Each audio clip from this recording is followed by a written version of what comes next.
What's up, everybody? I'm here with my Simon Vibe. Say hi, Andy. Hello. In this video, we're going to be talking about Blue Beetle. We saw yesterday. What would you rate Blue Beetle, honey? 10. Yep, 10 for me. You see, this is a superhero movie based on the superhero character Blue Beetle from the DC Comics, not the Marvel Comics. People always get that confused for some reason. Anyway, the story begins with Ted Kord's sister, Ted Kord. He's the second Blue Beetle. His sister is trying to uncover the secrets of the Scarab that her brother found, but was not able to activate. And she has the Scarab in the laboratory because she's trying to figure out what makes it tick. Later on in the story, we're introduced to our protagonist, Jamie Reyes, also known as Jaime. You see, he just came home from college. He's reunited with his family. They take him out to dinner.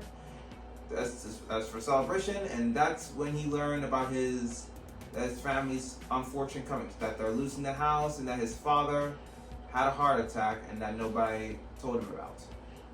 Yes. He swore to his sister and his family that in a couple of months or years that he's gonna be bankrolling money and with a new job and everything. But the movie flash forwards. And in the flash forward, you see Jamie, aka Jaime, yeah, working as a cleaning guy. He cleans rich people's house. A resort. It's not a rich people's house. It's a resort. Okay, a resort, yeah. And that's when he meets the antagonist, Victoria Kord. And we meet his potential love interest, Jennifer Kord, daughter of Ted Kord, the second Blue Beetle. First Blue Beetle. No, Ted Kord is the second Blue Beetle. There are three Blue Beetles. The first one is some guy named Garrett. The second is Ted Kord, and the third is Jaime, yeah, Jamie Reyes. Yeah, He stands up for her when he sees her villainous aunt picking on her, which results in him and his sister getting fired.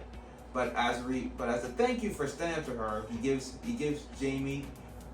Jaime her number, and says to come see her the next day so he can give her a good job. Give him a good job. Yeah, get him a good job at Kord Industries. The next day, Jamie Hyman goes to Kord to see Jennifer about getting him a new job. While he tries to find her, she steals the Scarab and gives it to him for safekeeping. In a hamburger box. In a big belly burger hamburger box. Tells him not to open it.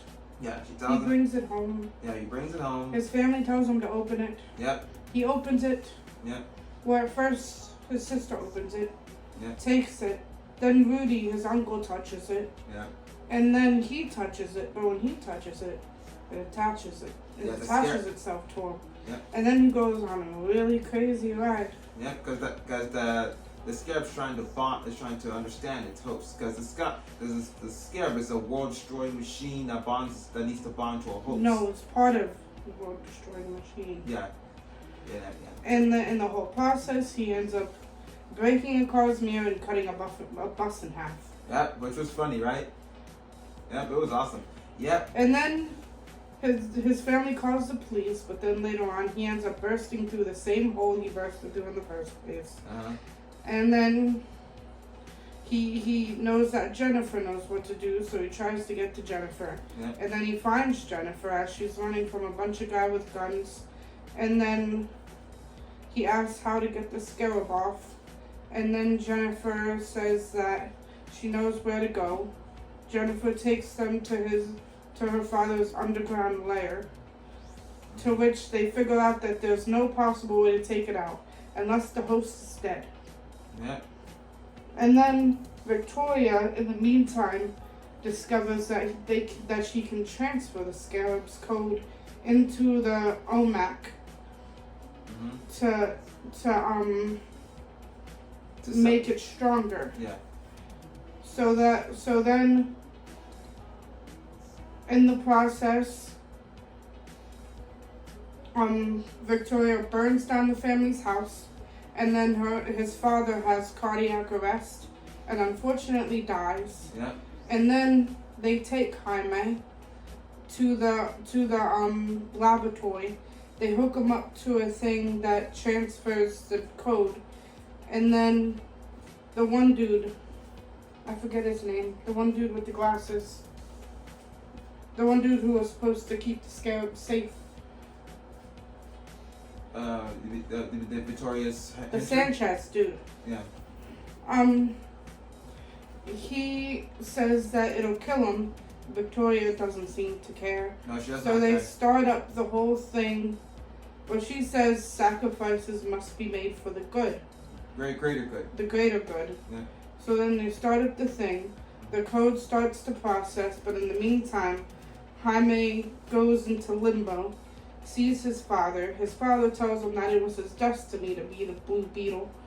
And then the Scarab and Jaime fully bond.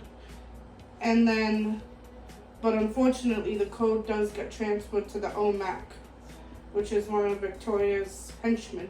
Mm-hmm. And then Jaime escapes. The Sanchez dude dies. The OMAC starts going after Jaime. Mm-hmm. In the process, the sister gets hurt, but she has a device that has the Blue Beetle's powers, some of it. Yeah, but she doesn't have the Scarab. She just has some of the qualities that the Blue Beetle has, like a shield and a really, really harsh punch. Yeah, because those are Ted. Yeah, those are Ted Grant's adventures when he was the Blue Beetle. Yeah. So, they have a big fight. Yep. And Jennifer gets taken. Mm. But the sister escapes. Yep. And then Jaime goes back for Jennifer.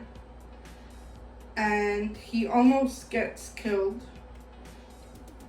Well, he starts to understand the Scarab. He even has a name for it. I forget what it is. Miguel something? No. Starts with a K, not an M. I forget what the name is. Gillup or something? I forget. Me too. But he has a name for it, so he starts to understand it. And then just as he's about to, die, Rudy throws a rock at the OMAC. The OMAC explodes the wall that Rudy's on. So then Jaime thinks that Rudy's dead. And then he becomes really, really, really mad. Mm-hmm. And thus creating more energy, more power. So then he really starts kicking the OMAC's butt. And then just as he's about to kill the OMAC, aka Victoria's henchman, the Scarab shows him the past of the henchman.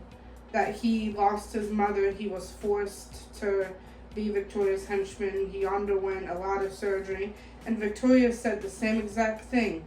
Some sacrifices must be made for the greater good. Yeah, that's when he learned that she is his enemy, not Jaime. So he doesn't kill him. Yeah. Jennifer gets to the beetle. Yeah. And Jaime, I think Jaime wanted to go back to stop him from killing her. But he couldn't. But the Scarab said that there was going to be a power overload and that he should run. Yeah. He waits for a little bit, and the OMAC, or Victoria's henchman, Explodes. grabs Victoria by the hair, Yeah. and takes her into the fire, and says the exact same thing that she said to him. Some sacrifices must be made for the greater good. Mm-hmm. And everything explodes. Yeah. The whole entire laboratory, all of the technology, all of the OMACs that she was going to make, Yep. all explodes. Yeah. And Jaime ends up making it to the beetle in time. He had to jump, but he made it. Yeah.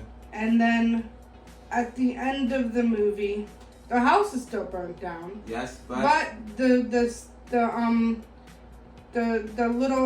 little city rallies together, and they bring them food and condolences and comfort. Yep. and Community. Yep, and Jennifer. Yeah, Jennifer. And Jennifer stops by. Yep, she gives him that. And she, what does she give him? She gives Rudy a new car. She gives Rudy a new car, a new pickup. Yep. I mean, it's not as good as the Taco, but. Yeah. And she said she's gonna try to get them back their house. She said she's gonna pay for everything to fix the house, and that the cord will not touch the edge keys. Yep. Yep. Go the keys edge. Yep. And that'll be their area. It won't be touched. Yep. And at the end, we see her leaving. And Jaime offers to give her a ride by flying. Yeah. And then they kiss, which I was waiting for half the movie. Yeah. And the family, gets all happy and joyful. And then they blast off, and that's the end. Or so we thought. During an end credit, we found out that Ted Kord, Jennifer's father, is still alive. So chances are, if Blue Beetle gets a sequel, he'll be in it. Jamie will get to meet Ted Kord. So? And I don't think Ted Kord would be very happy with his sister. I don't think he'd be very happy with what she tried to do. Yeah, well, she's dead, so he doesn't have to worry about that. Yeah. She deserved to die. Yeah, definitely. Well, that's it, guys. I hope you enjoyed this movie review and see Blue Beetle. It's awesome, right? Isn't it, honey? Yeah. All right. Thanks for watching. This is Brian and April signing off.